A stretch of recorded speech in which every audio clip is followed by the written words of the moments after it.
Hello and welcome to the Long Day's Journey into Film podcast. I'm Russ, here with a special guest, Arthur. Wait. Maybe I shouldn't dox myself for saying my full name. yeah. Arthur. You don't have to do a full name. I've never given my full name on here either. My middle name is Hugo. I will not be saying my last name. My middle name is Hugo. And that's a very Arthur Hugo. And yeah, we're going to talk about first Blade Runner. We are planning on talking about Blade Runner 2049 as well at some point. But today we'll just be talking about the original. It will be a spoiler discussion, so if you don't want to be spoiled for that, I think we'd both recommend you go watch it before you listen to this. Definitely. I'm not big on movie. Big on movie. I enjoy movies, but I've never been a big film buff. So, although I'm not huge into movies, Blade Runner is kind of I don't know. I remember I was younger. I've watched it. It fucking affected me. Something about it was just fucking unique and just really dope. Anyway. Yeah. You're not a true cinephile. Yeah, no, I didn't jack off to any Kubrick films. Yeah, so Andy couldn't make it today, so it's just me and you. Oh yeah. Yeah, boy. But before we get to the Blade Runner discussion, I have some questions. From you sweet listeners here. Little sweetie pies. All right, so first one is from Nikki. Shout out Nikki. She always leaves a lot of good questions for us. Well, I don't know. What are your opinions of what causes the downfall of great directors? That's an interesting question. For me, So I think this is kind of applies to artists in general. Well, generally, artists, I think, and directors, they go into the film industry. I think most great directors are people of vision, and so they have these stories and these ideas and this passion for making movies. And so initially, they build up this career. And then they become, great directors or shit. I mean, some of them start great directors. Yeah. I feel like when Spielberg was always just kind of the shit. Even when he was young, he was 26 or some shit. Yeah. For me, I see artists. They come into the scene. They make what they want. They continue for a while, and then eventually that kind of they lose it. They lose it. Or use it or lose they expend it, and then they keep making movies. Because, I mean, you're a director. You got to keep making movies, right? I mean, there's kind of that pressure. I don't think Eminem needs to keep making music, but he still does it. You know what I mean? Yeah. Yeah, I feel like a lot of... Yeah, like you were saying, they have a vision of what they want to do. And, one of my favorite directors who made my third favorite film, Come and See, Elem Klimov. After he made that film, he was he said in interviews and stuff, he doesn't have anything more to put out there. That is he drained himself creatively for that film, and it really shows. It's a great film. But I feel like a lot of directors, they just they keep doing it because it's why the fuck wouldn't you? You probably get a bigger budget. It's probably easier to make movies after a certain point of being well known. And shit, you make money. I mean, yeah, you make a shit ton of money too. It's But I think there's a good example of directors who have been in it for a while and kind of keep up that same when they make shit it's good is Miyazaki, right? Ghibli's always been strong, and obviously some are better than others, but they're always pretty much good, right? So he's consistent, but he's not necessarily fucking cranking out shit all the time. Yeah. He just kind of does shit when he has the vision for it. Yeah, and I feel like that's more important than definitely quality over quantity. or some of them, something like Tarantino, where he's like, I'm just gonna make 10 films, and that'll be it. Yeah. Wonder if he's actually gonna do that though. Like, is he actually just gonna like make one more and be like, I can't make. So I gotta keep to it. Didn't he technically already make like 11 films or something? Oh, whatever. Track. But yeah, that's about all I have to say about that subject, I think. Yes. Good question. So shout out Nikki. Got another one here from Mav. Good old Mav. He said, which 5 movies do you think deserves a Criterion release? I don't know if you're very familiar with Criterion. No, that I am not. However, I bet you have a lot to say about it.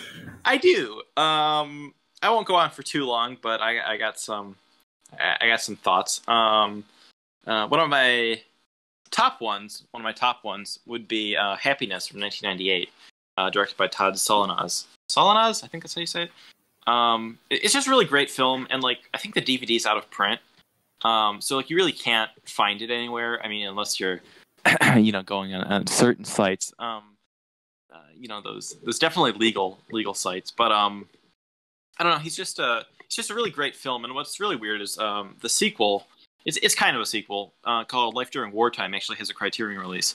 And like, why the fuck would you release the sequel without releasing the original? I don't know. This is kind of it's fucking weird, actually. Yeah, especially since the original is like. It's way more well loved than the sequel. It's like, it doesn't even have a decent DVD. You can't even find it in 1080p anywhere. So that kind of sucks. But and yeah, definitely. I would imagine it's similar in quality, right? It'd be weird if the sequel was somehow amazing. No, I actually, I'm not the biggest fan of the sequel. I think it's a big step down from the first one. Yeah. So what the fuck? But yeah, it's just also I'd like to see. Welcome to the Dollhouse by Todd Solondz. That's definitely another from him that I'd like to see in the collection. Another one is Eureka by Shinji Edoyama. I think that's how you say it. It's a Japanese film from 2000. It's a really, really great film. And it just feels like something that Criterion, it just feels like it should be in the collection. And you can't find a DVD of it pretty much anywhere. It's actually really hard to find film. It's kind of obscure, but it's just really great. Let's see. Shit, I wrote down a lot of stuff. There's so much stuff that needs a Criterion release. Throw Away Your Books, Rally in the Streets by Shushi Terayama. That's another great film. Really anything by Terayama I'd like to see in the collection. Especially since all this stuff is like hard to find and kind of obscure, but it's really great. And let's see what else. Pink Floyd's The Wall by Alan Parker is another one that it's hard to find. It doesn't have a Blu-ray and it doesn't have a decent DVD either, so I don't know. Just it's a good one. I remember clips of I've only ever seen clips of it, of course. Well, it shouldn't be of course because I'm literally on a movie podcast, but fucking the visuals are like so like nice. Oh yeah, it's such I'm very visually like inclined. I'm because I'm in my own spare time. I'm more of a visual art. Well, I guess film is visual art, but I draw. So. Oh yeah, there's some great like hand drawn animation. I think in that. Oh yeah, I mean, I think it's all hand drawn. It's old, so. Yeah, that's a great film. The entire thing's very visual. That's like actually one of my favorite films ever. So I'd love to see it in the collection. But let's see what else. Caché or Hidden by Michel Haneke. I love Haneke. He's like, I think that's how you say it. I'm not sure. He's like Austrian or something. But I love his stuff. And Caché is like, it's kind of like a modern classic at this point. In like foreign cinema, but like it doesn't have a Region 1 Blu-ray, so you can't get a Blu-ray of it, which I actually have, but it's only from like Region 2, so you need like a Region Unlocked player and stuff for it, which kind of sucks because most people don't have that, and that'd be great to see in the collection. I think I'm past 5 already, but I got some more. I don't even care. This is my podcast, and I'll say what I want. I can do what the fuck I want, man. We got Gummo from Harmony Korine. I actually love to see a Harmony Korine like box set or like 3 films from Harmony Korine or something because he's a very interesting director. Gummo, Julian Donkey Boy, Trash Humpers. I'd love to see Trash Humpers in the collection. Trash, dude. I like that's like of all the fucking weird ass movies that you've talked about or kind of pseudo recommended to me. Yeah. I really want to fucking watch that. It just looks so like oh man strange. I feel like I would find it very funny.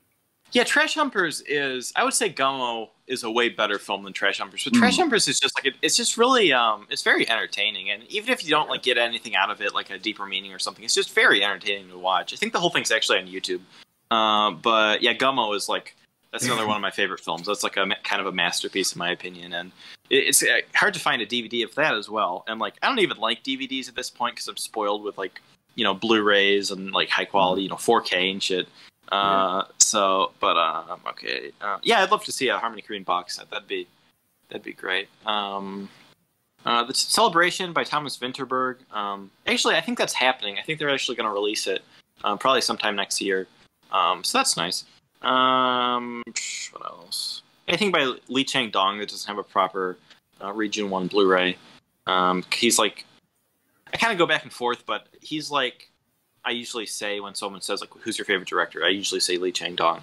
Yeah, like Oasis, Peppermint Candy, Greenfish, all those. I'd love to see a Criterion release of. Wonderwall. What?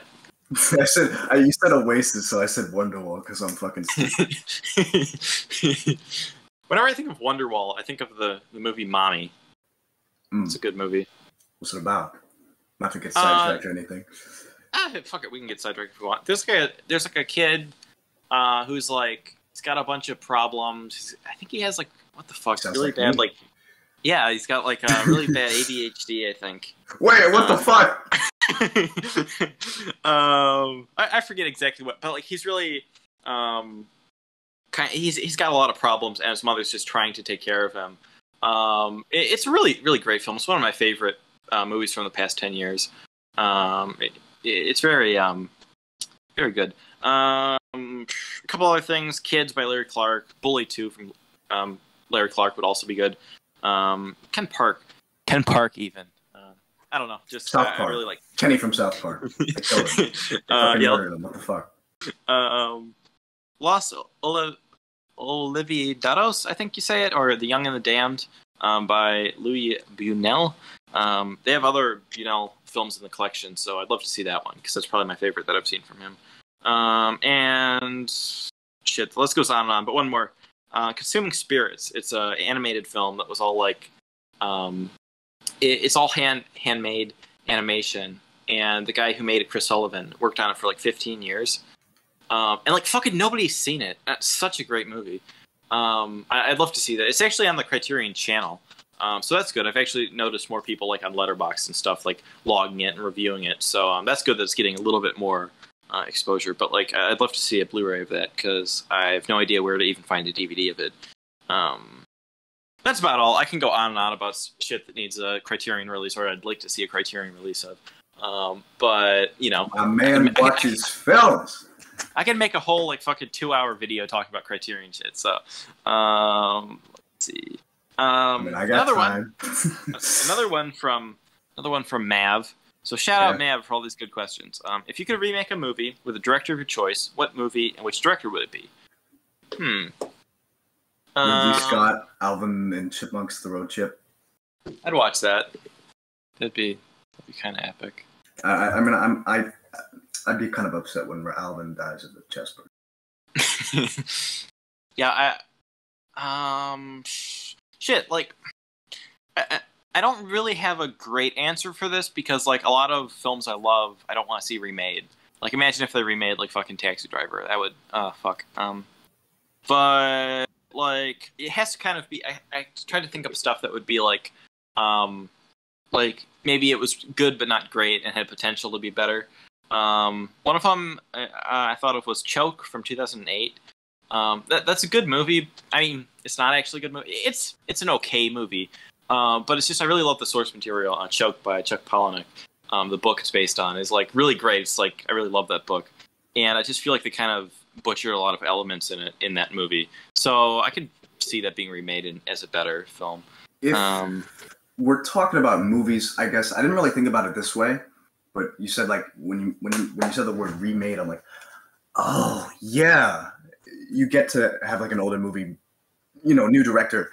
I kind of would love Labyrinth to get I don't want it to get remade, but at the same time, like I think it's kind of a cool, like I feel like somebody could, I don't know, at the same time it's kind of like so Jim Henson that like you can't really do anything with it. Yeah. But then I don't know, maybe like a spin-off. But that's totally different territory, of course, but I don't know. It just, I feel like Labyrinth with like a different visual style, maybe.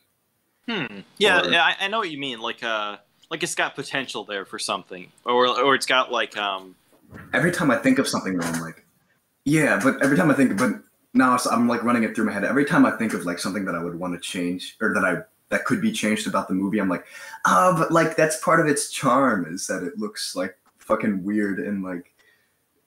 I don't know. It's not like an amazing film, obviously, or anything, but it's like a personal favorite just because I watched it when I was younger and I rewatched it a lot.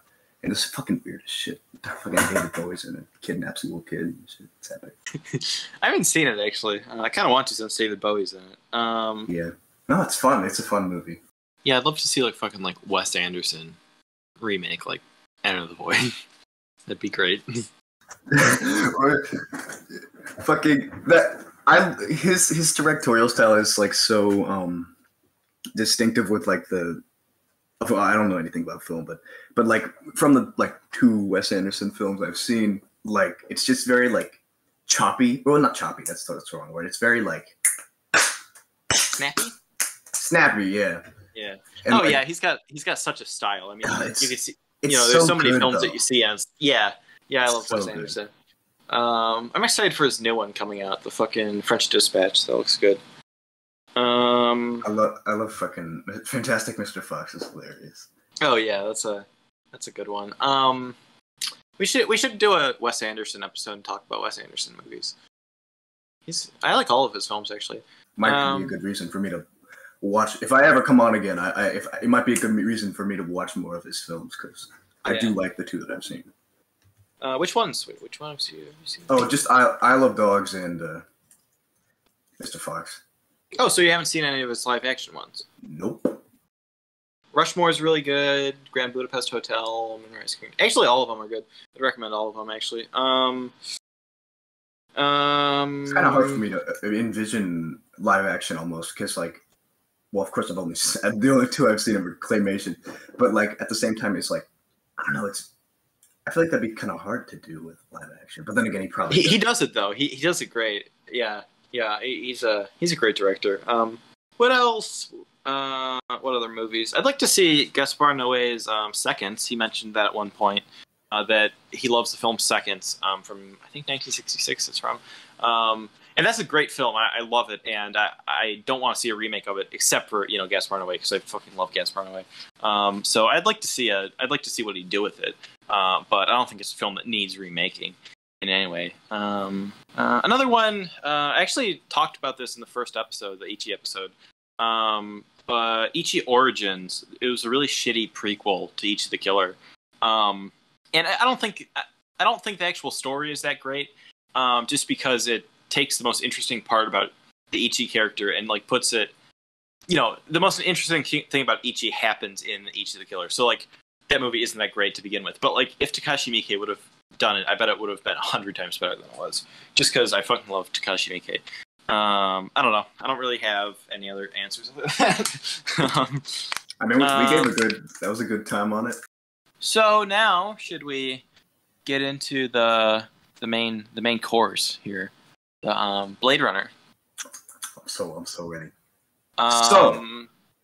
We are now talking about Blade Runner. I have no self-control, and I will probably spoil it unless we're gonna try to do no spoilers first. Then we did say spoilers. We did say spoilers earlier, but spoiler warning.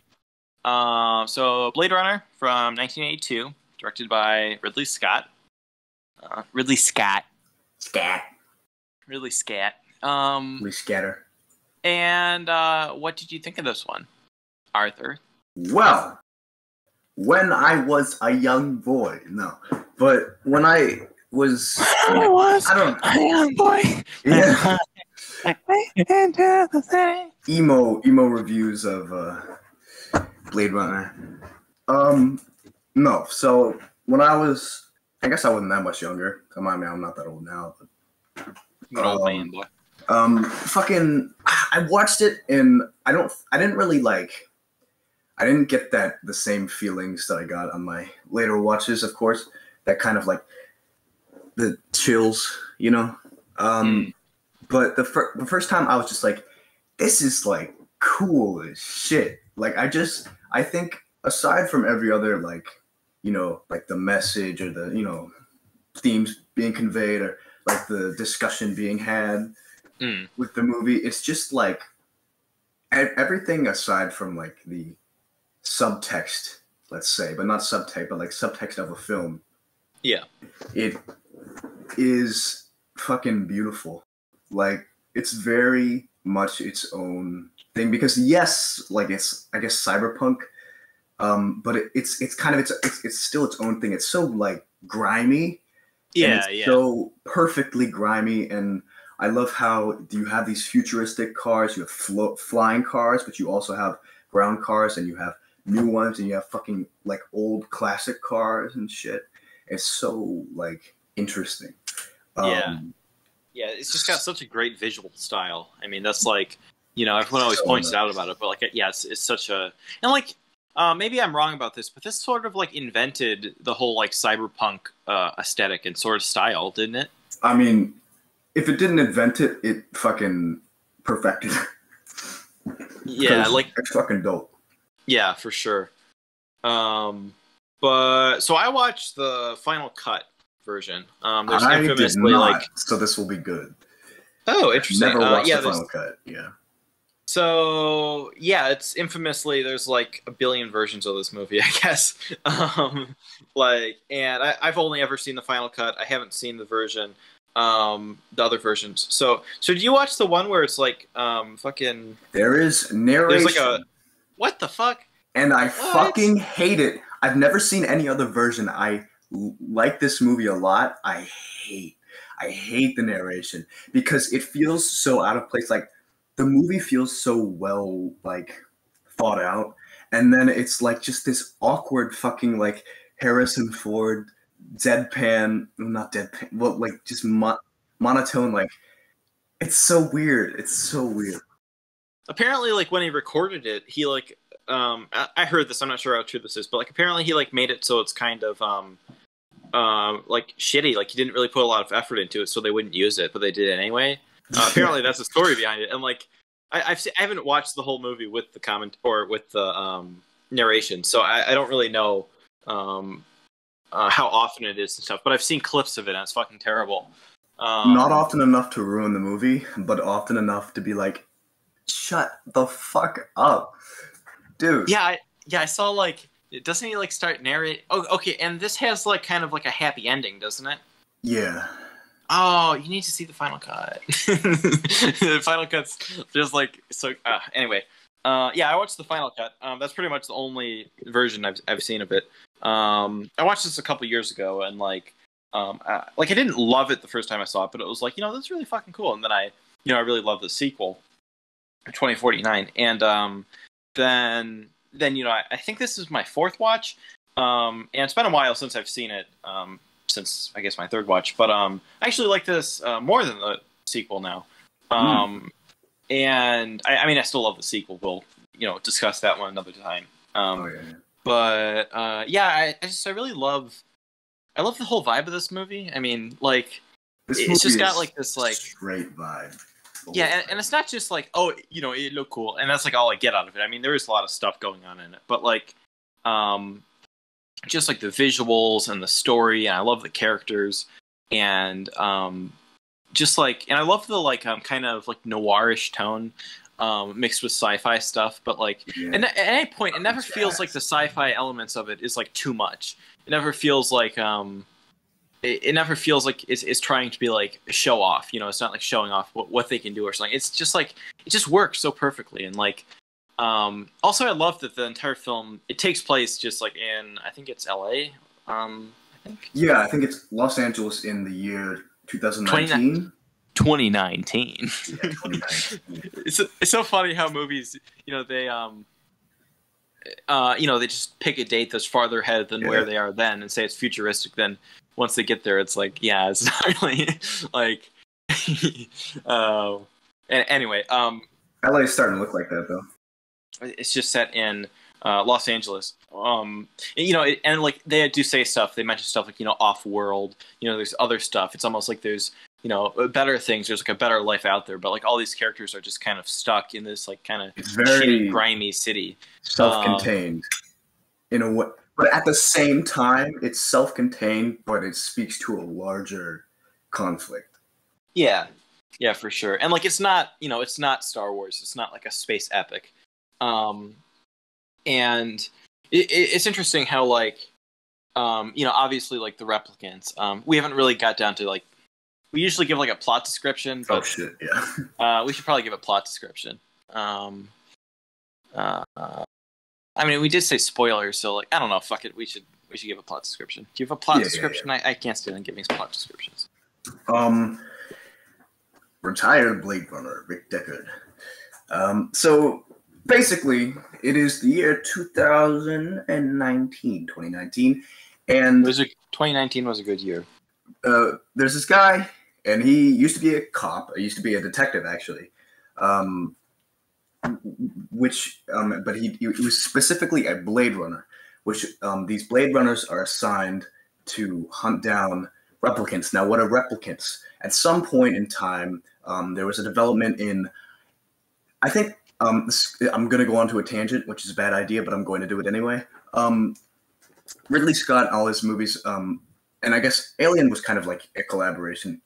Well, not a collaboration, but the H.R. Geiger kind of like style is very like technology mixed with biology, fucking, and that almost carries over a little bit into Blade Runner for me because, fucking, like I like how the replicants are like, the way they talk about them in the movie, it almost sounds like they're robots, but they're not. They're like biological robots almost. Like programmable like creatures, sort of. Yeah, they're like programmable people, pretty much. Yeah. I mean, they don't feel like androids as much as they feel like.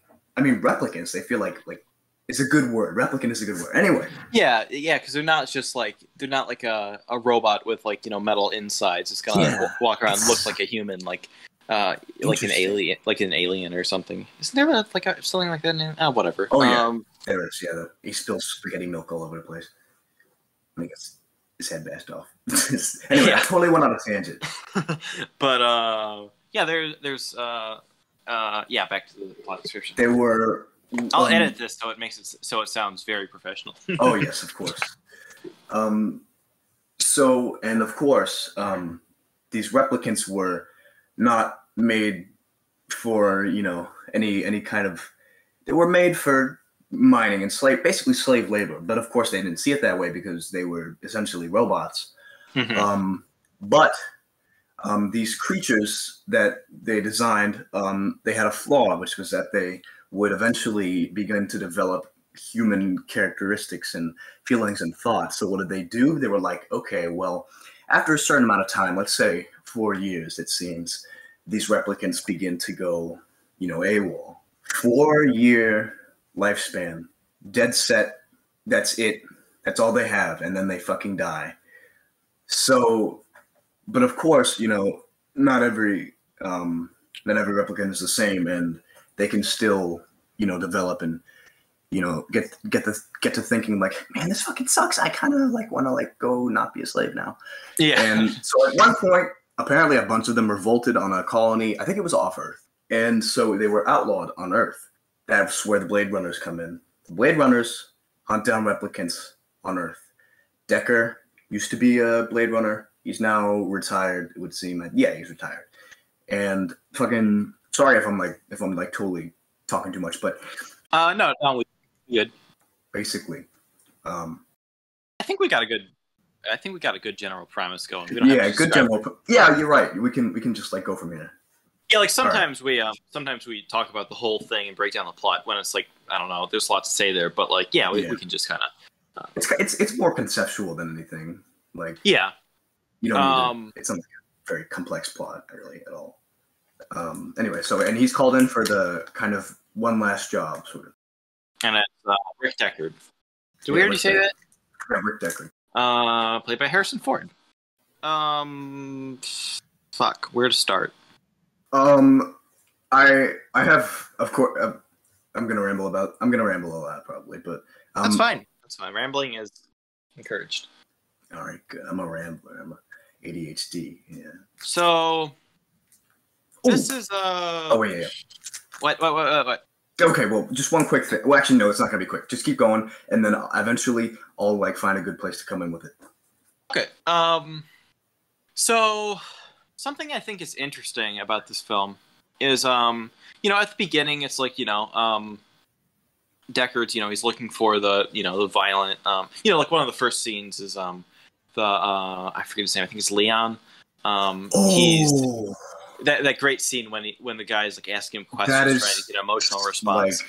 Like, probably like, that might be like my tied for or second best scene because it's just like something. It's so fucking like nice to look at.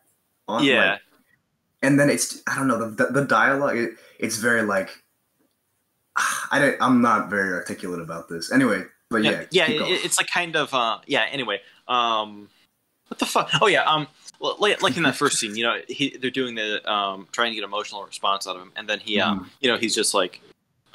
He shoots the guy that's asking questions. Sorry about my mother. Yeah. And it's like, they're violent, the replicants are violent. And like, they're kind of framed, and like Rutger Hauer's character, Roy Batty, I think is his name. They're like kind of framed as the bad guys of the film. And like, what's interesting is like, as the film goes along and the more you learn about replicants and their emotions and like what they're trying to do, I really don't think that they're the bad guys of the film at all. Like, pretty much, I think that everything they do in it is almost justified in a way. Like, does that make sense? Scared, man. They're just they're scared. They're just trying to survive. They're just trying to survive. And it's like, you can imagine this film with the roles reversed. Roy Batty is the main character, and he's trying to get his group of friends who are being picked off one by one by, this like cop guy who's like trying, who's like trying to kill him. Or trying to find them all and kill them. You can see it as like this. They're just trying to survive, and like it's like an anti-hero of any other story. Yeah, and it's like they're they're programmed, just to be slaves. Whether it's slave labor or they say Roy's character, he's like combat. He's like a combat model, so like he's fighting in wars or something. I think it's Pris. She's like a pleasure model, so she's like. Just programmed for sex stuff or whatever. And, like, it's kind of horrible because, like, they don't even know what they're doing. And then when they start to realize what they are and, that their own, like, mortality kind of, then they fucking die. It's like, horrific, kind of. And, like, they're just trying to find a way to live. And, like, they come to that realization when they have so little time left. Because that's when they start to go. So they set it to that time. But that's like the most cruel fate because they want to keep them as long as they can working, but just to the very end. It's like, fuck, that's awful. Yeah, it's like they have no, they don't have any respect for him as like, being or living beings.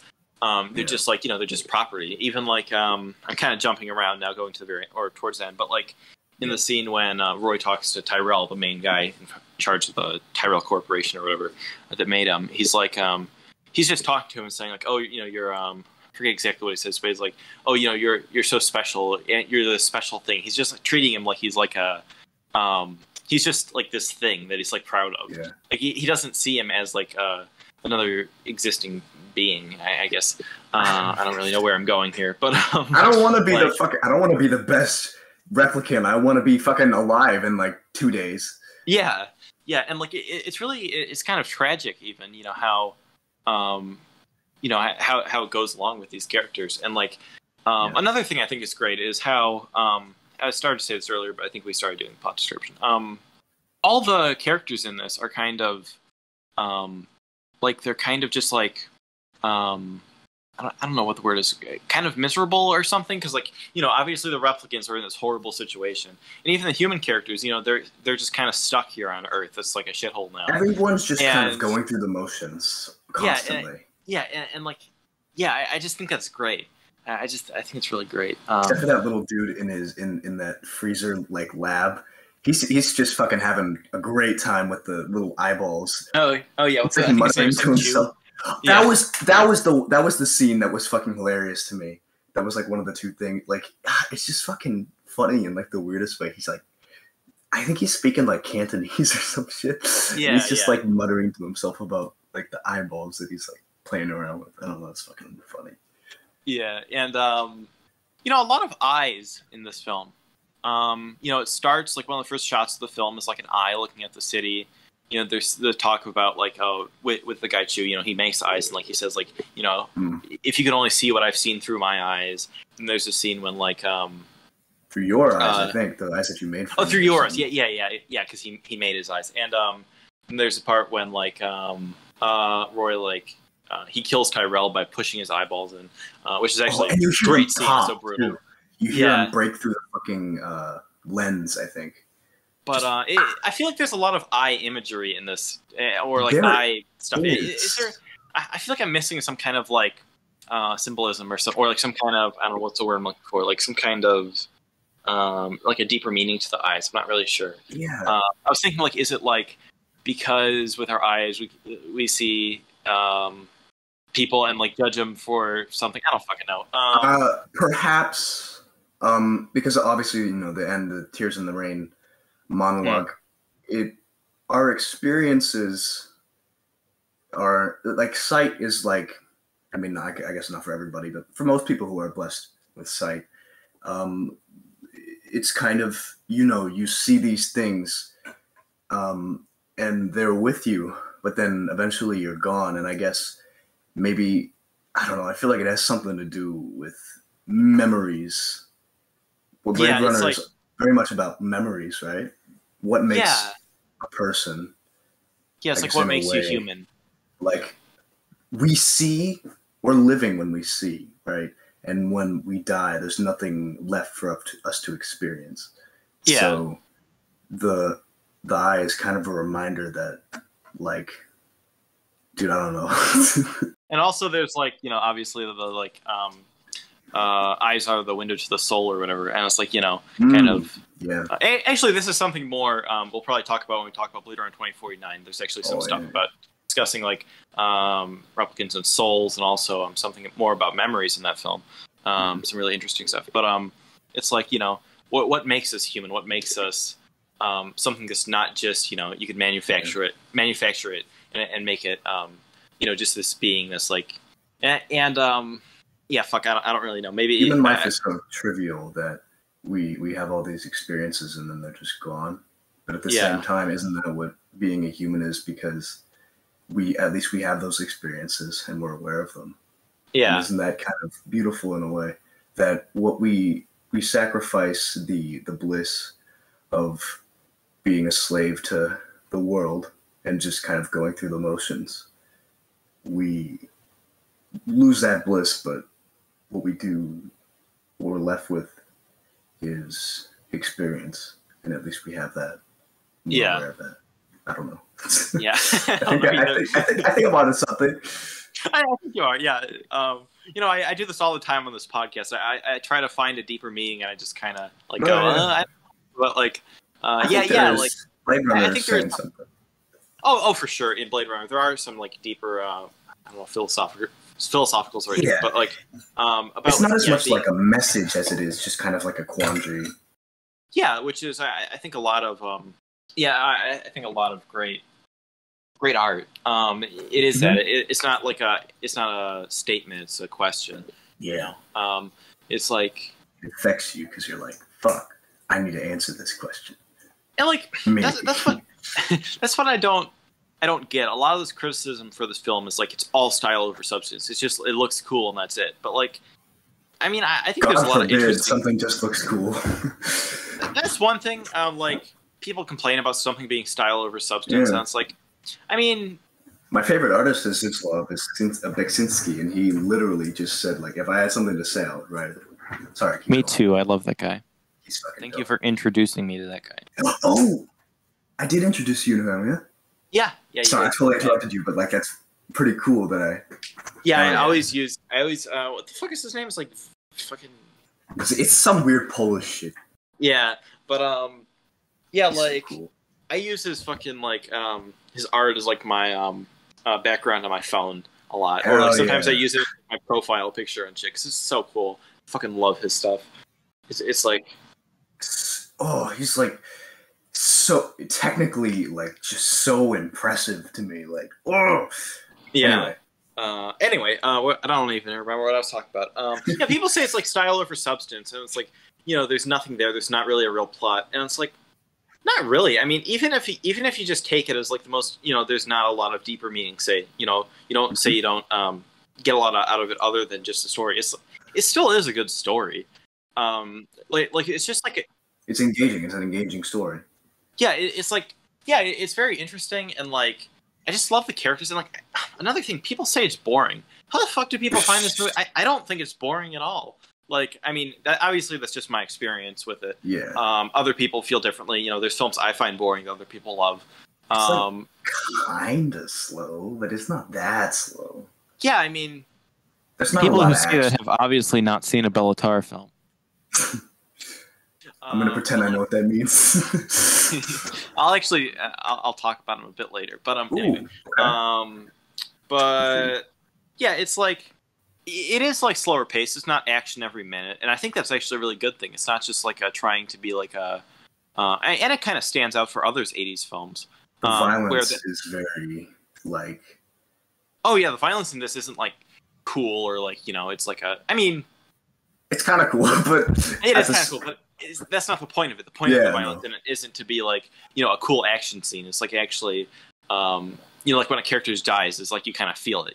It's like when one of the best scenes in the movie. There's always fear involved. Yeah, like one of the best scenes in the movie, I think, is when Deckard is what's her name? Yeah, it's like her name's I think Zora is her name. Man. She's like one fucks. She like fucks a snake. Yeah, I remember I had to like go back. I was like, wait, did he say what I fucking thought? He's like, she draws the pleasure from the serpent. Yeah. And like because that's how he finds her. There's like anyway. Also that's kind of a funny scene when he's like doing that he's doing that like fake voice. Yeah. But it's like why the fuck is he doing a fake voice? Like she doesn't even know him. There's no reason to I don't know, I just found that funny. That's the other scene that fucking made me laugh in this movie because this movie is like it's like dark, but it has this like almost sense of humor to it. I don't know if it's intentional or what, but like that scene with the guy in the lab and then him fucking like talking to her, that little voice. Hey, how you doing? I'm from the inspecting agency. And it's like I don't know. Yeah, that's funny. But also the actor of Zora, I think is her name, Jonah Cassidy. She was in the show 6 Feet Under. I just finished watching it a couple weeks ago. So, shout out that. But yeah, that whole scene when she's like running from him and, she's obviously terrified and he's like, he's chasing her and then he kills her. And like, he's obviously very shook up after he kills her. He like goes and gets the drink and it's like, is this enough? To the... bartender or whatever the fuck, and like I don't know, it's just it's really it's meant to continuously make you question like it's not a very when she fucking dies, it's like, oh, that upset him, why, and like, maybe it upset him because she was just kind of chilling. Also something interesting there is like she was obviously I forget, was she like are all the replicants like enhanced, like more human than human? You know, they're like enhanced or stronger and stuff. Yeah, are, no, I mean, she fucking kicked his that? ass. She karate chopped him in the neck, and he was like, but like she could have killed him there, you know. Like she could have killed him, but she didn't. She ran. Like I think she hesitated. Definitely. Well, so what happened was he fell on the ground, and she was gonna like choke him out, and you could see like the fucking like rage in her face. Yeah.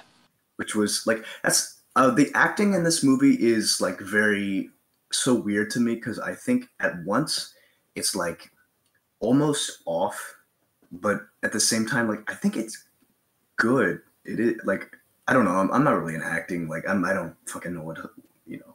Yeah, but I know what you mean. I think one thing about that is like it's very dreamy. Oh yeah, for sure. But like one of the things is like all the replicant characters, they're kind of just starting to experience and understand emotions that they didn't feel before, and they don't really know. So it's like, yeah, and that, and also, I mean, Harrison Ford's he's a good actor, but he always kind of acts like the same. I mean, at least what I've seen him in. Like as Han Solo, Indiana Jones. I mean, in this film, he's a lot more reserved, kind of. Yeah, reserved. He's not as like quippy or whatever, and he's like more. I don't know what's the word. Like maybe there's more going on with him in this, but like he still like kind of acts the same. You know what I mean? I don't know. What you mean. Yeah. He's kind of like tough guy. Yeah. He has a hairy chest. He does, in fact. First time I ever didn't get a big boner looking at boobs was this fucking like lady with the snake. Cause like I don't know. I mean, maybe it was because she like was all dressed up in like weird shit, but like something about it is kind of like I don't know. It just feels like sad because she's like performing sexual whatever stuff. She's kind of hot though. I mean, yeah, yes. But I mean, of course, when she started to choke him out, that was pretty hot. Yeah, for sure.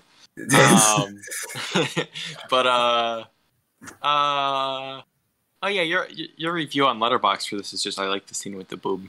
Yeah. I need to fucking review more shit. I think I'm gonna watch Labyrinth and review it on Letterboxd maybe. You need to. Did you ever finish Tetsuo? I still have to watch the second half of that. Fuck. I liked it though. So far. Yeah. You need to watch The Holy Mountain. I do. I also want to watch that. I'm still squeamish about a lot of violence. Like, I'm not desensitized at all. I'm a little bitch boy. Oh, you're not completely numb to feeling anything like I am? Yeah. That fucking, him putting the rebar in his leg is like... Oh, man, that's good.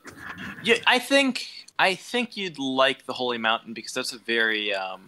it's very metaphorical, but there's a lot of visual... Like, Alejandro Jodorowsky is a very visual director. You should come on if we ever talk about that. I bet you'd have something to say about it. I don't know. I mean, if I watch it, I will. Probably. Oh yeah. No, you just look at images from it and just kind of try and guess what it's about and like talk about it. Well, I could watch it. Okay, I could. You can just watch. You can watch the trailer and just kind of wing it. Hell yeah. All right, we're way off track. Where were we going? Yeah. What the fuck are we doing? Shit. I was saying something about replicants, I think. No, you were talking about boobs. I don't know, where are we? Boobs. Little boobies. Oh, you were gonna go to your notes. That's what you're doing. Oh yeah, I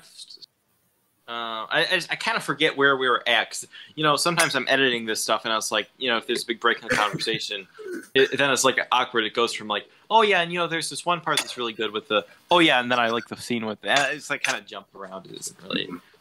Yeah. Are you like sharpening a knife over there? What the fuck is going on? Oh, sorry. I got a plate in front of me, and I actually yes, I'm about to carve up a gnome. He looked at me funny. I don't know. A gnome? Speaking of gnomes, there's a creepy little Yeah, there's a lot of like.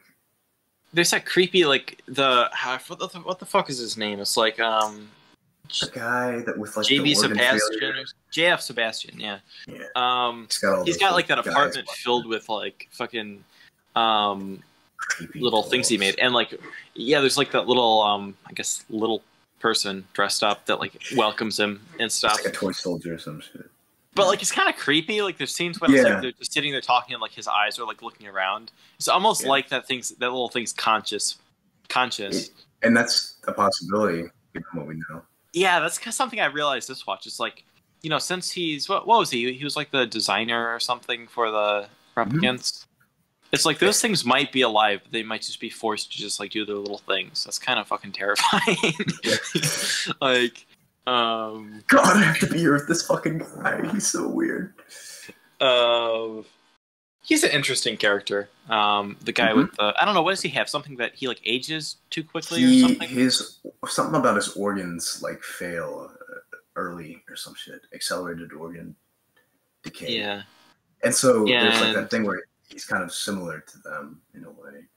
Yeah, and they kind of, I don't know if they really connect with him or if they're trying just using him. Yeah, no, I mean, because Roy kills him later on. But I thought it was, did he kill him or is it just implied? It's implied. They never show it. At least in the cut I saw. But I'm pretty sure he kills him because he's like after he kills Tyrell, and then he's like kind of going after him. Yeah. He didn't run after him though. To be fair. Oh, that's such a great scene when he's he goes to meet Tyrell.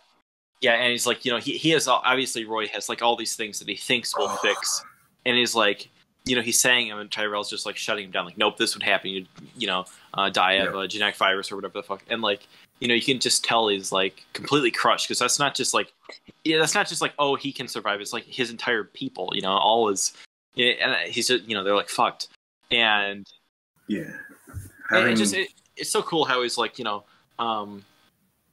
obviously he's very overwhelmed with emotion. Maybe he doesn't really realize he doesn't really know at this point how to process it. So it's like he's kind of just like Rutger Hauer plays it so well. I love Rutger Hauer. He's a good actor.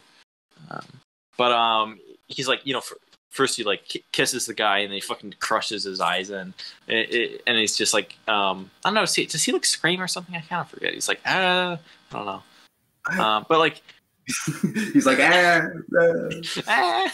He's like, but it's like, it's interesting because it's like, I don't think that the replicants at this point, they really know how to process their emotions in a normal way because, because they're replicants and they're like, they're going to die and they're just kind of fucking realizing this stuff. Kind of like in the first scene we were talking about with the Leon. I watched like a YouTube video and someone kind of pointed this out. So shout out whoever that was that pointed this out. But it's like the guy, he brings up the question about like his mother, and obviously he's very frustrated with that. It's like I'll tell you about his mother and kills him, and it's almost like he doesn't know how to feel about it, and so he's just like lashing out with violence, and it's almost like kind of like a child would. Like they don't understand how to. I mean, not that a child's going to pull out a gun and kill you, but like, it's like they don't know how to process it, so it's just they feel like rage, and because they are kind of like children, they're just developing into like. I mean, they're normal. 4 years old. Yeah, exactly. Yeah, that's also why it's so fucked up because it's like they're just used for slave labor or combat or pleasure model or whatever the fuck for 4 years and then they just die. They're like kids or something. I don't know. I'm repeating myself. Fuck. Yo, how old's your bitch? Oh, she's like 2. Okay. So this scene is so like cool to me because I think, in a way, the replicants are kind of obviously maybe not directly compared, which I do thank the narration for. It generally doesn't. It spells a lot of stuff out, which pisses me off, but it doesn't completely spell everything out.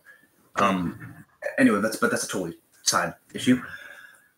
This scene where where fucking Batty meets Tyrell. Tyrell. He's met with, because there's this. Oh, he has his own. He's fearful of death and he's fearful of his mortality mortality. Yeah. Yeah. And his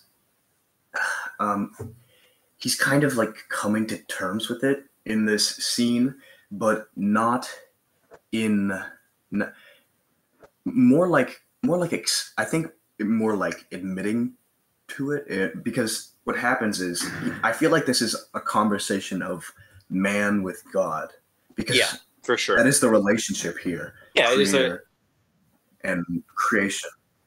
And he's kind of like essentially like, dude, what the fuck? Like, Yeah. I'm gonna die.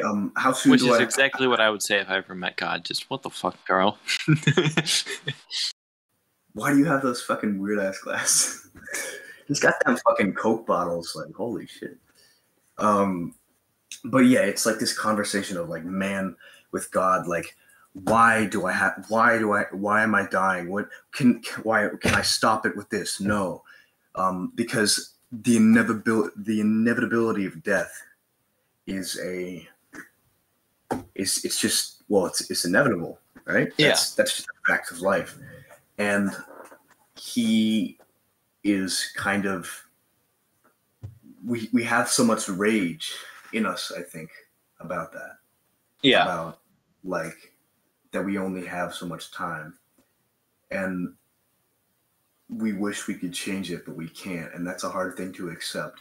And I think a lot of people try to, distract themselves from it, or I don't know where I'm going with this, but I don't know. There's definitely something there where it's. I know what you mean. Yeah. If we were to speak to God, would we gouge his eyeballs out? Yeah, would we fucking crush his. But yeah, I know what you mean. Also, I think, just real quick, I think him killing Tyrell was completely justified. Fuck that guy. Mm-hmm. Yeah, I mean, he created a bunch of people. He knows what he was doing. Come on. Yeah. Yeah, fuck him. Okay. And literally, I mean, you could tell he wanted to. He was kissing him. Oh, yeah. Fuck his eyeball, like in a Serbian film.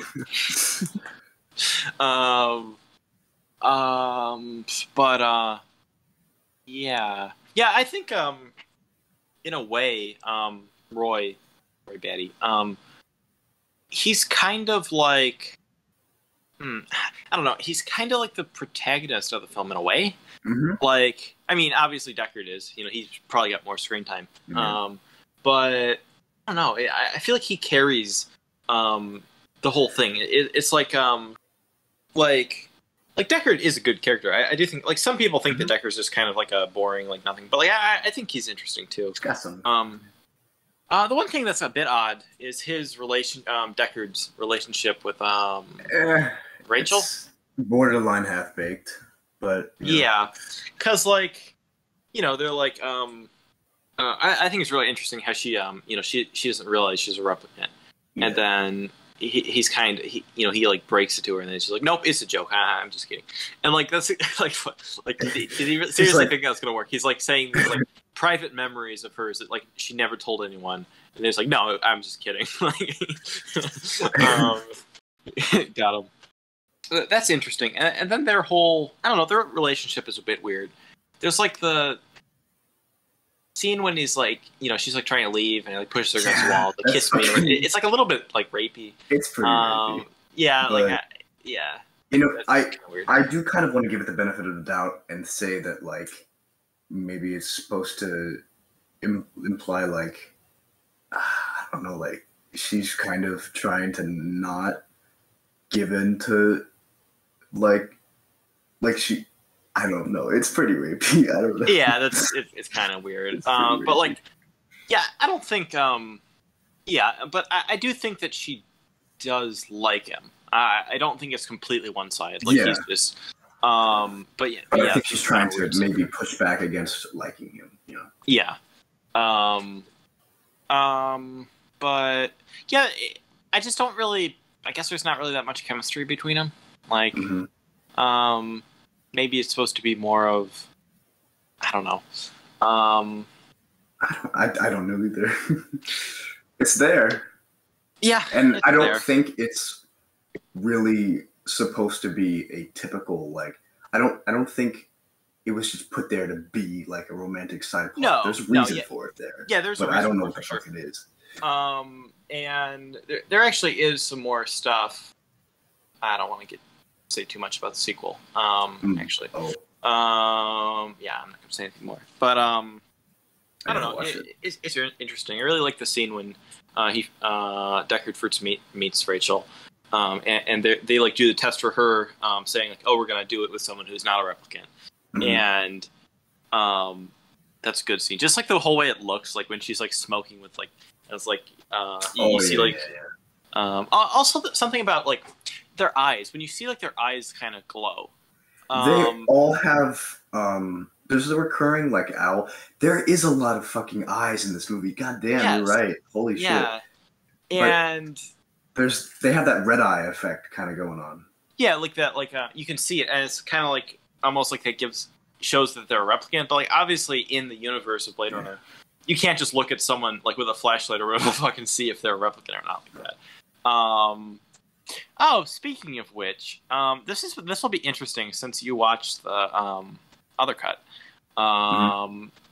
So, is there any hint at all in that cut of Deckard being a replicant? There most certainly is not. Oh, okay. Now I am. Because in the final cut, there's a scene where. Okay, so at the end of the film. We're jumping all the fuck over the place, but that's how we do it here. That's how this podcast is. We just jump all around. You know, we say stuff like everyone's seen it and they know what we're talking about, but that's just how we do. So at the end of the film, I think this was in the other version too, but after the whole confrontation with Roy, Deckard's confrontation with Roy, which is we'll talk about it maybe a bit more later. After that, he goes back to his apartment or his place. At first, it seems like he's going. I don't know. He goes like to see Rachel, and then they both leave. Like they're just getting the fuck out. And he looks down, and there's a little unicorn. Because that guy, I forget his name. What the fuck is his name? The guy that makes origami. I forget his name too. Whatever. Bryant. He makes origami throughout the film, and several points you see him make like a little thing and set down, and then at the end you see there's a unicorn origami. Was this in the other cut? Was this in the cut you watched? Yes. Okay, and it's like all right, so it kind of implies because like right before after the confrontation with Roy, he walks up to Deckard and he's like says something she like, won't live. Yeah, it's too bad she won't live, but again, who does? And it kind of seems like he's saying, too bad you have to go kill her because she's she ran away and you have to go hunt her down because remember at one point they say like there's actually 5 of them and because she like ran away, and then he goes back and it almost seems like he's gonna kill her or something for a second. Then it's like nah, fuck that fam. And then they're walking out and I see that as Bryant went and found her and could have killed her but didn't and just left. And then when he said too bad she won't live, it's because she's got a short lifespan, she's gonna die eventually, and so that's kind of interesting. So but sucks, the narration literally says Bryant is like, I guess Bryant was here earlier, he didn't kill her. Oh, fucking hell. Fuck off. No, we know we've seen him making the origami. It's very clearly implied you ruined the moment by fucking narrating over it. But here's the weird thing. So earlier in the film, in the final cut, there was a scene added. At one point when I'm not sure if it's the whole scene or just this clip, but at one point when Deckard's in his apartment, he's just like chilling, getting drunk or whatever the fuck, and he has like a vision or like a dream of a unicorn, like just a unicorn running through the forest. And it's just like, okay, what the fuck? And I see that as, and a lot of people do, actually, Ridley Scott kind of, I think he said this in an interview, actually, but it's like, it kind of implies that his dream of being a unicorn is something that's, like, implanted, and that Bryant knows that Deckard's a replicant, and knew that memory, kind of like how Deckard knew Rachel's memory, and that him putting the unicorn down not only did it symbolize that or show that he was there, it also showed that he's a replicant and that he knows that, and that it implies. And like a lot of people don't like that because they think it's pointless, and like Ridley Scott's just throwing that in for the final cut of the film, and that just ends. After that scene, they go out and it ends. I think there's like another scene after that in the other cut. I'm not really sure. Yeah, no, they're like it's fucking stupid. They're like driving on the road and smiling at each other. Like fuck off. Yeah, it's so much better. I mean, say what you will about the whole Deckard replicant thing, and I do think it's still very ambiguous. Yeah. It is. in the final cut, if he's, there's nothing that says like, just because there's that part with Unicorn Dream. I mean, it does imply that there's something else. There's more meaning to Bryant making the unicorn origami. But it's not like they flat out say, like, there's a scene where he voices over and says, and this is the moment that I realized that I actually am a replicant, or something like that. There's nothing that's, like, too obvious. There is one point in the movie when Rachel's in Deckard's apartment, and, like, Deckard walks over and, like, looks, and you kind of see the glowy thing in his eyes. I'm not sure if that's just, like, the sun or something, but I always kind of see that. And I don't really know how I feel about the whole... kind of seeing it through her, like, he's kind of finally like, fuck, man, I get where they're coming from. Maybe. Yeah. But, like, I don't know how Deckard being a replicant really changes the story. I mean, I feel like everything still is there, all the philosophical themes about being human and everything.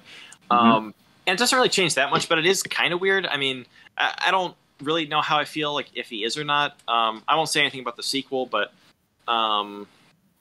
actually, this isn't that bad. It's never clearly said in the sequel either. So, like, a lot of people were worried when 2049 came out that it would be like, oh yeah, the whole movie revolves around Deckard being a replicant, but it doesn't. He's actually, whatever. I'll stop. I don't want to say too much about the sequel, but perhaps the point almost is that were he a replicant, it would not matter, because in a way, what is human? The replicants, he's human.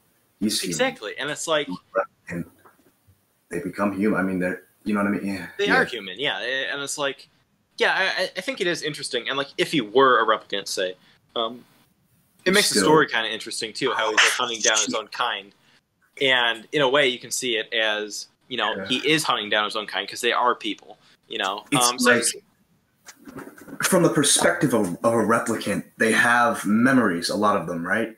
So I'm watching Deckard this whole time, and then the movie's like, hey, yo, motherfucker, you know how, like, you are kind of watching Deckard? That's like the story that you're watching.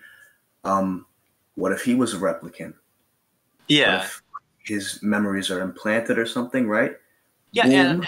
That is like the point, is that, oh, that sudden realization, fuck, what is Deckard if he's a replicant? He's still Deckard. He's still a human. He is. Exactly. He has those experience. Yeah. And so I think that element of it's like, people hate that. People, it's like, oh, Ridley Scott and his bullshit. They threw in this replicant thing. But, like, I think it's an interesting element of the story, whether it's, true that he is or isn't. That I don't think that matters. I mean, maybe logistically, some of the stuff, like how, how they say, like, the new model, I think it was Nexus 6, I'm not sure, that Rachel was, like, they're not aware that they're replicants, because that would make it easier to handle. So it's like, so what about Deckard? If he was, like, wouldn't he be before that? I don't know. But, like you said, I don't think that matters. I don't think that's the point of having that element added to the story in the final cut. Because, like, without the Unicorn Dream thing, I don't really think it's hinted at all, other than that. Other than, like, maybe you can just speculate on it. But it's just, it's such an interesting story. It really is. And so many interesting elements of it. I like the scene where, honestly, I really like fucking, what was it? Rutger Hauer? Yeah, Rutger Hauer. Just fucking, I love like his, like, the way he fucking talks and everything. It's just like so when he's on screen delivering dialogue, I'm fucking there. Like, I don't know, it's just fucking cool. He's just such a cool, like, character. He's great. I haven't seen him in that much other stuff, but he was really good in The Hitcher. It's kind of an underrated movie. He's also good in Hobo with a Shotgun. That's a fun movie. I should talk about Hobo with a Shotgun on here at some point. Anyway, he's a great. He's really great in this, and I really love, like, the whole sequence with him after Deckard goes and finds Pris, because she was in his fucking little toy maker dude, his place, his creepy little place. That whole sequence when he's, like, slowly walking through the hallways, and like Pris is sitting there and she's like acting like she's one of the fucking things, and yeah, it's just really cool. And then but like that whole part, and then he kills Pris, and that's actually kind of like a very sort of violent moment when she's like kind of like having a seizure after he shoots her. Yeah, it's disturbing. Like honestly, she's like screaming, and I remember because I was pausing it to try to take screenshots, but of course Amazon was like, "No, you actually can't do that. Actually, I'm gonna give you a fucking black screen." It didn't say like, "No, you can't take a screenshot." It's like, we're gonna tell you that you take a screenshot, but oh wait, it's a fucking black screen. I think they do that so people can't screen record entire films. Yeah, I'm so pissed because well, anyway, sorry, totally off track, but when he shoots her, like for the final time, his face is just like absolutely distressed. Like he looks like almost on the verge of tears when he does it. He's just like he's got his like bottom lip flared out and like just fucking upset. I love that. Yeah, that's a very intense scene there. And then the whole part when Roy's like kind of taunting him around the way she's trying to kill him is so weird. Oh yeah. Just like screaming and jumping on him. But yeah, the whole part with Roy, that's interesting because like he's a combat model, so like he's completely he can kill Deckard at any moment. Also, that's something that's kind of interesting. I wanted to bring up earlier in the film. He's kind of like intimidating. Maybe it's just because Rutger Hauer's performance. He plays it very well. But you kind of get the sense like, oh, he's the bad guy of the movie, Yeah. But you can kind of see him acting like that as just kind of something that was programmed into him to be intimidating as a combat model, Because like the other ones aren't really like that. Like Leon's just kind of like, he's like the most childlike of them. Exactly, yeah. It's like he's kind of like that one part when he meets Deckard and he's like, "What's my birthday?" or whatever. Like he's kind of he is violent, but he's not like Roy is. When he has his violence is outlash always. But back to that whole sequence is great when he's in the building with and he like breaks Deckard's fingers and he's like climbs up to the roof. That's like a peak of stuff because he's just like fucking going nuts. Yeah, like shoves his head through the bathroom wall. I love that's third thing that make me fucking laugh is like what the fuck is it looks nice. and his hand and like his hand starting to like I guess like clench up because he's like shutting down basically. And he like shoves the thing through it. That's cool. I saw it as kind of like just to get like the adrenaline rush, shoving it through his hand. But like I saw people talking about it as like some kind of like Jesus metaphor. I guess you can see it as like I don't know, like the whole thing when he's talking to Tyrell. That was like a human and God. But I don't really know why Roy would be Jesus. To me, he's kind of like I like the show. Well, I mean, it's that kind of like part is like. I think that's his final, like, breaking point, almost, of, like, I'm about to die, and he's like, he just wants it so bad to not be true, and he's harming himself, he's fucking biting his hand and shit. I love like, there's, like, that, like, moment when, like, light is flashing in on him, and he's, like, biting his fucking thumb and shit. Yeah.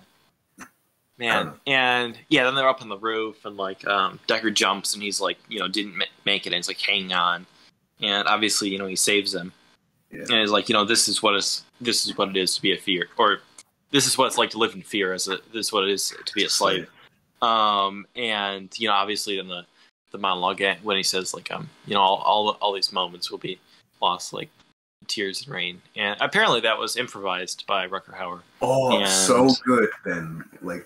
That's such a nice little line. So many great lines, like iconic lines, are improvised, like that, and like fucking. It just reminds me of fucking Deadpool, or like that improvised fucking cancer avocado shit. That's I don't know. What the fuck? Cut that out. Cut that out. Cut that out. I was thinking of like the I'm thinking of like Taxi Driver, like the classic, like "You Talking to Me" scene was improvised. Oh yeah. Anyway, we're off track. But yeah, that's such a great little monologue there he has about like all the things he's seen is just gonna be gone, and that really is like it is like a human thing. Everything will just be, that's it, and he's like almost happy about it because it's like he's accepted it. He's like, these memories are all going to be gone, but I had them. You know what I mean? Yeah, and like, well, it's kind of like people say, like, why did he save Deckard? I mean, he really didn't need to. He's gonna die anyway, Roy's gonna die anyway. But I don't know. I saw it as like he's not an evil person. And like that wasn't. I see it as like that wasn't even. Hold up, I gotta kill this fucking spider. There we go. Fucking hate spiders. I mean, I like spiders. Anyway, We're not trying to offend any spider listeners, of course. But yeah, he's like he didn't need to kill him right then because it's like he kind of he's not some kind of just like violent like out of control killing machine or something like they're making him out to be, the replicants. But I don't know. Maybe it's kind of like he, in a way, he's almost kind of this is like almost his final gift to the world. And to Deckard is that this is how it feels. Like, you could fucking die any day. Yeah. And everything will be gone. So what do we have now as a human? Experiences. Yeah. So Deckard goes on, because that's at the end it's like implied he's fucking done. He's out. Oh yeah, yeah. That's the happy ending, is that you accept the fact that you will one day be gone from this earth completely, and what you have and all that you have are your experiences, and they're for you and you alone, really. Man, fuck, I kind of want to know what I should watch that, what the original, like, or not original, or like the like happy ending of it is. No, I think when he leaves with her and then it just ends, that's still that's how the final cut. Yeah, that's how the final cut ends. Yeah, that's still a happy ending to me. But the cut that I watched, the only addition is just some bullshit where it looks like they're driving through fucking West Virginia, and like it's fucking stupid. Like, I think it's a happy ending, and then they throw in some corny bullshit. They go from like fucking grimy like fucking city LA to like I don't know, the fucking opening to The Shining, but like happy. It's fucking stupid. Yeah, like it doesn't need to be like an actual like they're driving down the road happy to be a happy ending. And I know what you mean about it. It's like they and also Deckard's, he's done with his whole life of hunting down. I feel like that kind of completely changes perspective on what the replicants are too. Exactly. And even deeper with if he is a replicant, that makes it even more interesting. But I really want to kind of watch the other cut, the one you watched. I'm not sure if it's just the theatrical version or what, but like, because like I don't know what else is different other than the comment or other than the narration and the ending. I don't really know, and the unicorn thing. I don't really know what else is different there. So I should probably rewatch it because I should rewatch it, that version, or watch that version, because like I've seen the final cut like 4 times, so I'm pretty familiar with it. Something I can't believe I didn't bring this up already. This is very great music. Very weird. Yes, the soundtrack is fucking dope. Yeah, it's got like that main like I'm not sure if synth is the right word, but that main like the main theme that's really cool, and then it's got like that like eerie. It's either Chinese or Japanese. I'm not really sure. I mean, I sound racist now, but like that like ooh yeah ooh or whatever. I don't know. They had their funny little Asian guitar. There's that, and that's really it's very like eerie. Some of the scenes, and then there's like the jazzy, like the jazz sound, like in some of the scenes with Rachel, I think. I just love that it's got such a great soundtrack, or great music. It's perfectly suited. Yeah, it's very odd, but like it's not something that like gets stuck in your head, but at the same time, it's something that you're like, this is the Blade Runner music. Yeah, and it's like, what's so cool about it is like, so many films, it's like the music is just like in the background. It's like you don't even think about it. But like in this, it's like it's very specific. given This very very interesting Blade Runner soundtrack. Yeah. People, I see people always complaining about how drawn out the enhanced scene is when he's looking at the photograph. But like, I like that scene. It's cool. Like, what the fuck? People are actually complaining that that's like boring. But, bruh, come on. I don't know. It had to be like one of the first instances of that trope. Oh yeah, I mean it's kind of ridiculous. You know, that's not how it works. If you zoom in on a picture, you can't just enhance it. That's not how images work. But I don't know. I thought it was kind of cool. He's like looking around the fucking room and stuff. Yeah, I liked it. It's nice. And I don't know. I kind of saw that because those were like Leon's photographs, weren't they? Because like at one point Roy says like, "Oh, did you get your precious photos?" or something to him. So like those were like his, like Leon took those, right? Mm-hmm. Or well, I don't know if he took. Oh yeah, maybe he did. Oh, yeah, and I almost saw that as like something. Maybe there's something there. It's like, you know, he's doing this thing that is, you know, he's like capturing. Oh yeah. I don't know. Maybe I'm thinking too hard into it, but he's capturing moments and he's kind of making. I don't know. I guess you can call it photography art. It's like he's doing something that's sort of like a human thing, but you know that's used to like track him down and kill him. I don't know. Maybe there's something there, but yeah. I get what you're saying. It's kind of like his humanity. Once again, like humanity in this movie is always is always adjacent to death. Yeah. Fuck. One of my notes is just the 4K do be looking. It do be looking though. This looks great in 4K. I own like the 4K Blu-ray of it. This and later on 4K. Yeah, but I'm a little bitch, man. I watched like the shitty cut. Yeah, I like the cute. I fucking love like owning like a physical copy of a movie. That's bussin'. All right, I think I pretty much said everything I wanted to through my notes. Do you think you have more to say about this, or are we leaving some important part of it out? Let me think. I think I would just like to mention that this movie, in my opinion, is as much as I think it was extremely. It would go on to prove itself to be extremely influential with regard to its style. Visually, I love it.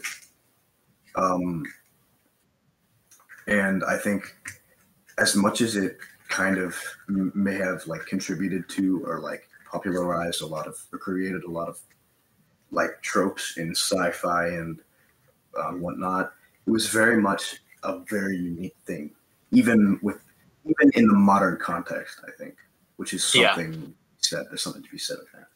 It's a very like, well, it's a vision, you know. It's just kind of like, I don't know.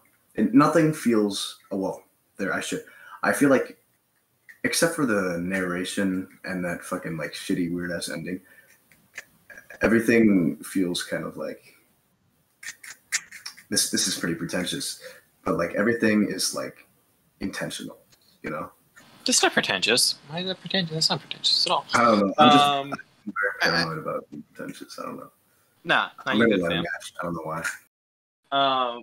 But yeah, it's just like such a it's just got such a great visual style, and like it's got good characters and very interesting story, and yeah, obviously it's very influential.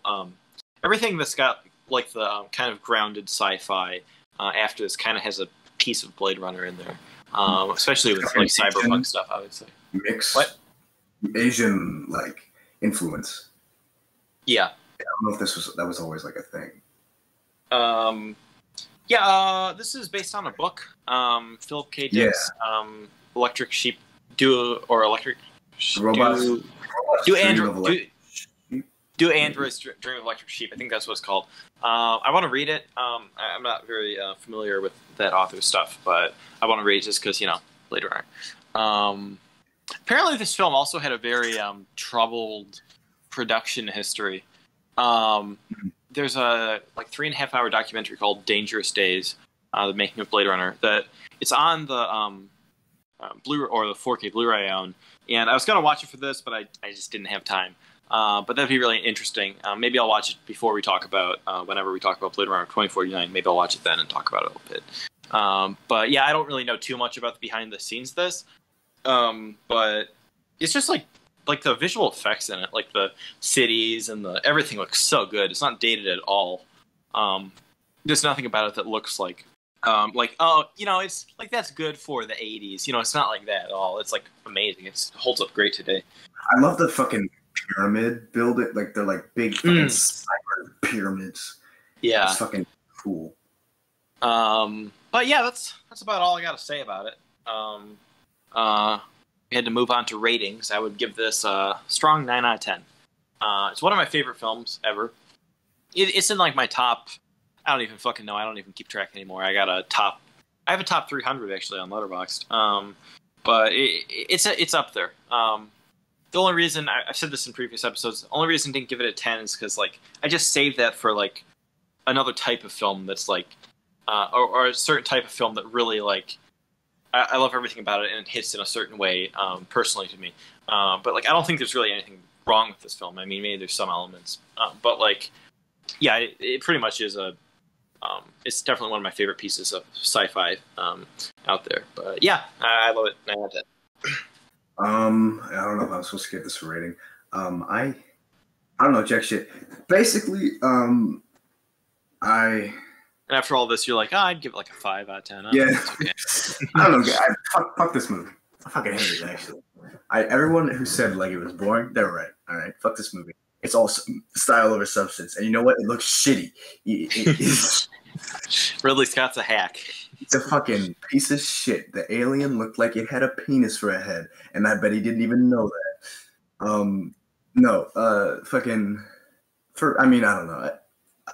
I don't really give fucking 10 out of 10. Like, I don't know how to fucking do that, but 10 out of 10 because I like this movie. It's nice. It's like one of the few movies that I've seen that I was like, this is a movie that I will say like, I think this is a good movie.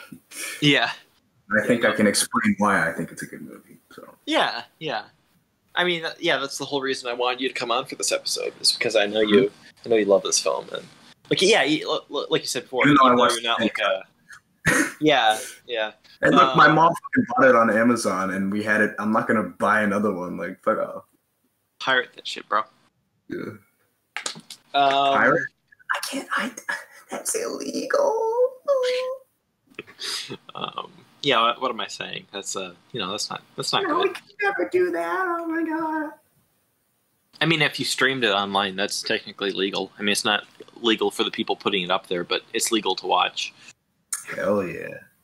Okay, so that was a very good discussion. We've been talking for over an hour and a half.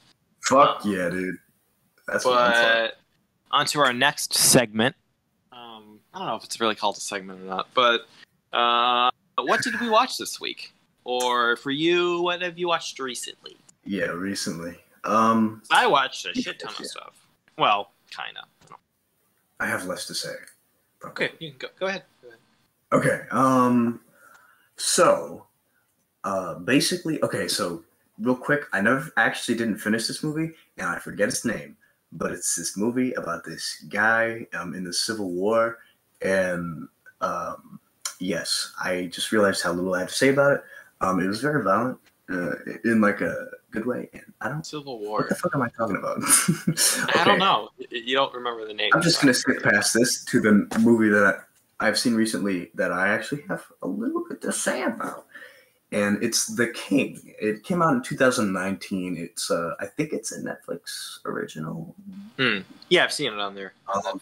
It is good. I think. Apparently, it's based off of the.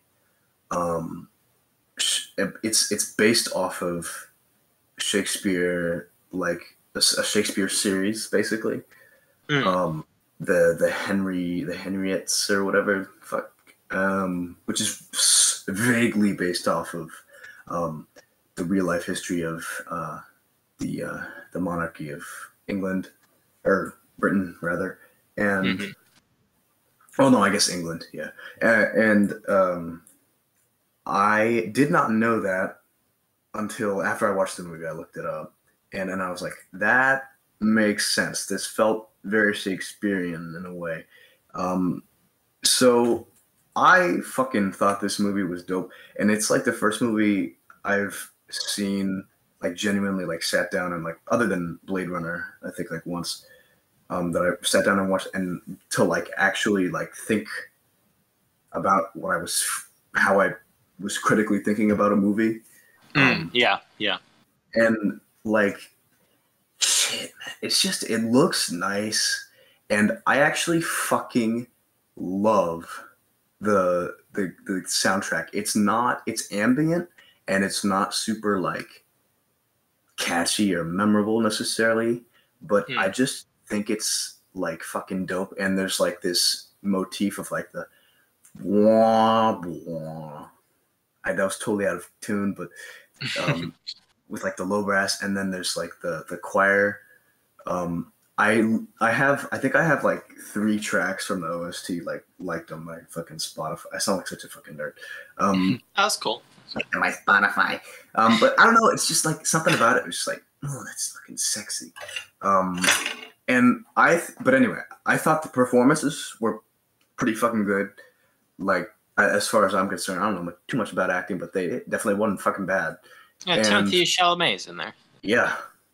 I'm excited for Dune, dude. I don't know anything about Dune. I'm fucking excited for that movie. Like, holy shit, it looks dope. I like the scene in that one movie where Timothée Chalamet fucks a peach. Is that a thing? Yeah, it's in the movie Call Me by Your Name. He fucks a peach in it. It's a good movie. That is sexy. Yeah, dude looks cool. Yeah, Denis Villeneuve. That's actually the same director as Blade Runner 2049. So. Oh, for real? The King? No, Dune, the new Dune movie coming out. Yeah, I was like, that's fucking coincidence. I mean, I guess it's still kind of a coincidence, but. No, the guy who did The King also did the movie The Rover, that's a good movie. Never seen it. I like The King though, so I might. Anyway. Cool. Yeah, Robert Pattinson, nice.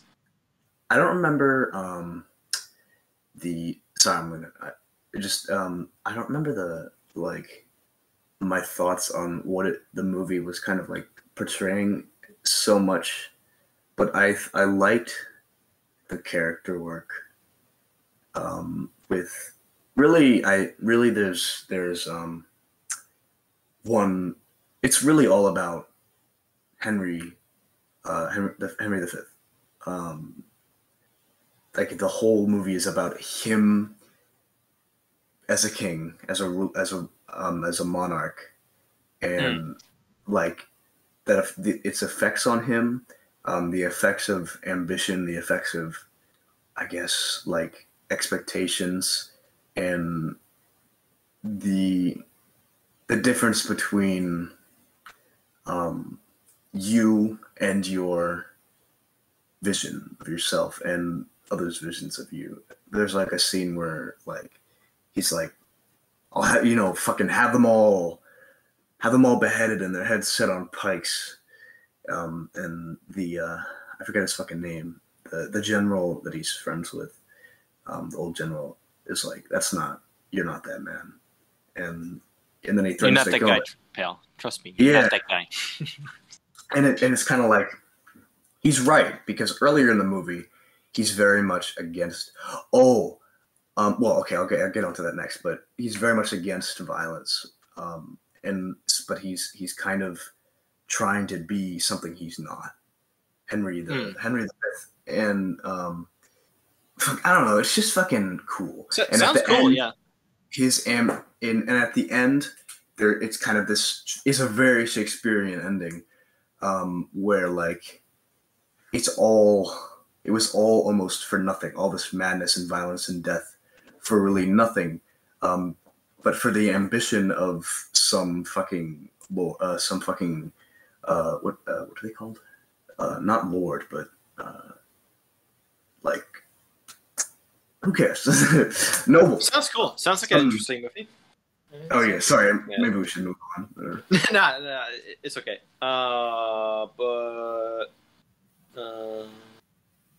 Also, wait, just one last thing. The fucking duel where Henry V is fighting the Prince of Wales. I don't know. He's fighting some fucker. They have a duel, and it's just I love it. I love all the like fighting in this movie. It's very grounded and gritty and fucking like brutal. Stabs him in the neck. Okay, I've gone on too long. Let's move on. It sounds interesting. I'll check it out at some point. I'm definitely interested now. And it's got a good cast, you know. Oh yeah. Chalamet, Joel Edgerton, Sean Harris, fucking Robert Pattinson, Ben Mendelsohn. Yeah, it's got a good cast. I'll check that out at some point. And I'll let you know how I feel about it. You seen anything else recently, or? No, not really. I've been thinking about rewatching Labyrinth, and that's about it. I like Labyrinth. That's a good one. So what I watched this week. Oh boy, here we go. I started the week off strong with a 7-hour Hungarian film that I watched in one sitting. It's probably one of the greatest films ever made, in my opinion. It's called Satan Tango by Bela Tar from 1994, I think. This was just amazing. I mean, it's fucking 7 hours or like I think it's close to like 7.5 hours long, and it's like it's slow as fuck. Like it's like part of I don't know if you're familiar with this, but like slow cinema. It's a kind of a whole subgenre of films that really just take their time and let you like soak up every little emotion of everything, every aspect of the setting and the characters, and like there can be like a 15-minute take of someone just like sitting in a room, and you just kind of soak it in. It's really interesting, and it's it's not for everyone, obviously. It's a really interesting kind of subgenre, but this film is just so amazing.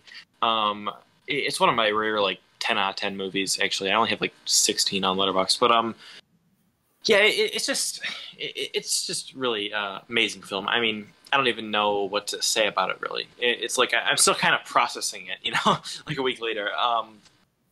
It's just really great.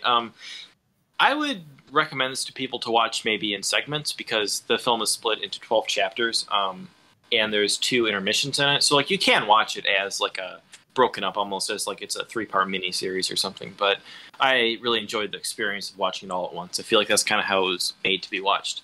But yeah, that was really great. I really love that film. It's definitely one of my favorite films now. So I don't know when I'm going to get around to rewatching it, but yeah. I also watched Shiva Baby. It's a newer comedy that just came out recently, and I'm not really a big one for comedies. I'm not really into that type of thing. Directed by Emma Seligman. I'm not really sure, but it was well done. It was very it was pretty funny. It had like it's about this girl who is going to like a Jewish funeral, and it's just kind of different elements kind of come together to make it like sort of stressful for her. Yeah, it's actually kind of a stressful movie. I'm not sure if you're familiar with this, but there's some newer directors named the Safdie brothers, who make these films like Good Time and Uncut Gems. Uncut Gems. Never seen it, but it got good reviews, and it has fucking Adam Sandler in it. Yeah, I fucking love the Safdie brothers, and it kind of reminded me of that at times, like because it's got a very sort of I'm not sure chaotic's the right word, but it's a very like stressful, almost intense in parts tone, but it's actually really funny, and I don't usually find movies trying to be funny. I don't know, just it was an interesting movie. I'd like to see whatever else that director makes in the future. Because I believe it was her first film. I also watched Last Tango in Paris by Bernardo Bertolucci. Who's kind of a famous director, but it was good, but I didn't love it. It was Marlon Brando and someone fucking for 2 hours.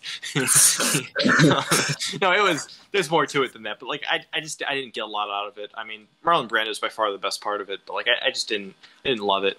I like the other Bertolucci films I've seen better, like The Dreamers and The Conformist, which are better in my opinion. But I also rewatched Man Bites Dog, which is a very dark comedy. Probably one of the darkest comedies I've seen, up there with like Happiness levels of dark. It's about a serial killer.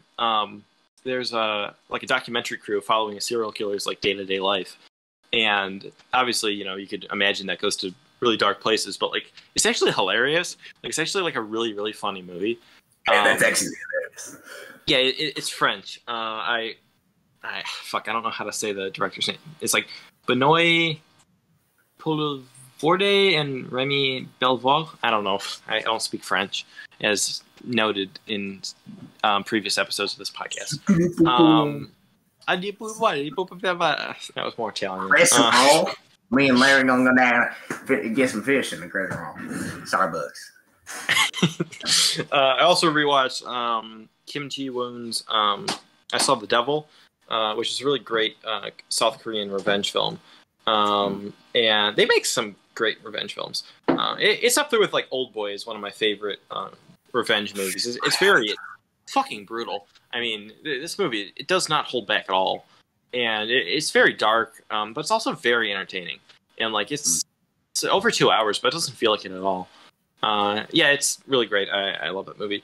I also watched Ingmar Bergman's Hour of the Wolf, which is probably my favorite Bergman film that I've seen. My favorite thing from him in general is the miniseries version of Fanny and Alexander, which I watched a couple weeks ago.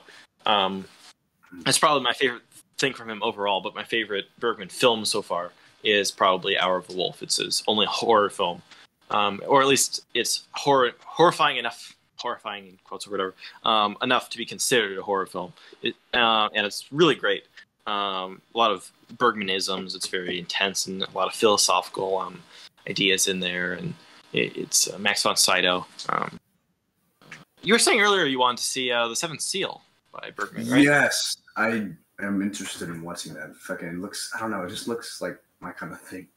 Yeah, that's a great film. Yeah, that's really good. I need to rewatch it, actually. I'm not sure what I quite made of it the first time, but yeah, it's a pretty great one. I also watched Holy Motors by Leos Carax, I think you say it. It's another French director. I don't even know what to say about this other one. I don't even know what to say about this one other than it's an experience. I mean, it's fucking trippy as shit, bruh. I mean, it was very confusing. I don't really know what to make of it. It's a very interesting film, and it was very entertaining. But I didn't really get that much out of it, like as a deeper meaning. I might if I ever rewatch it, but I don't really know. I want to see Leos Carax's new film Annette that just came out like last week. That looks pretty good. And I watched Blade Runner and Blade Runner 2049. That's a fact.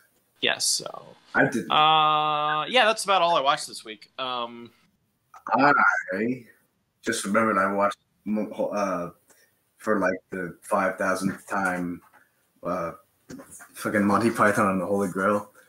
Oh, it's such a good movie. It's fun. I watched it for like the first time about a month ago. It's so fun. It's just I mean, it's great because it's just a bunch of comedy sketches like lightly strewn together, and then at the end they just tell you to fuck off. Yeah. I love that one because like that's one of the movies that's like I think I talked about it in the Fisher King episode a bit, but like it's just a pure comedy, and like I love that. It's like it doesn't have the big moment where it tries to be serious for a moment. It's pure comedy. I love it. I need to see more Monty Python stuff. I want to see Life of Brian and The Meaning of Life. Those both look good. Life of Brian. I really like Meaning of Life. It's like they go. I mean, Meaning of Life is like full on, just sketches. I mean, really. Life of Brian kind of is. I think of all of the films, Life of Brian is the most like following a plot, narrative heavy, if you will. Yeah, narrative heavy for fucking Monty Python movie. And also, I feel like maybe I was just like a kid and I thought it was, but like I'm pretty sure there's a penis in that movie. That's pretty crazy, dog. There's a wiener in it? I think so. I don't know. I just remember like him opening a window and being like, I think that's his dick. But yeah, I need to watch more Monty Python stuff. It's fucking great. It's just perfect. I don't know. So next episode, I'm not sure what's gonna happen. We're still figuring some stuff out. You know, just different things. So I don't really know what we're gonna talk about next episode or when that will come out. That episode, but it will come out eventually, and I'll give an update. I'll make a little 30-second update video saying what we'll talk about it before I release the episode, whenever that is. And so yeah, nothing concrete of what we're going to be talking about next time. But oh yeah, I guess this episode is kind of I don't fucking know. I'm fucking losing it. So I need food. Special because it's the first official guest or whatever. I don't fucking know. It actually is. Yeah, you're our first official guest. So yeah, I'm a big name. Yeah. Yeah. You're gonna bring in all the views, you know. Just put Arthur on there. I'll find. I'll get you in touch with fucking. I don't know who's like a big. I don't know, fucking. Bill Cosby. He's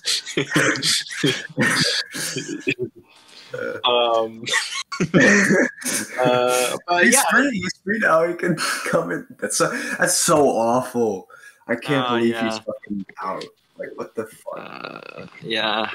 Big dark dimension at the end of the night, like relatively lighthearted podcast. Yeah.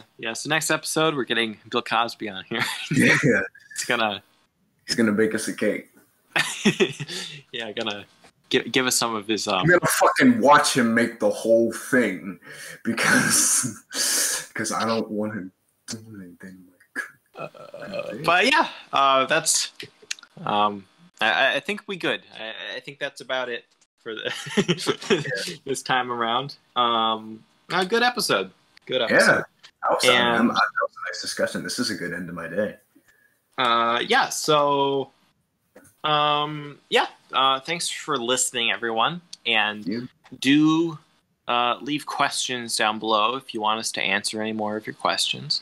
And check out the YouTube channel, like, share, and subscribe. That's I feel like smash that like button. Oh, take a fucking dump on it. Yeah. Whack your little wiener all over it. Yeah. That's about it. So, goodbye. Bye-bye. Sex?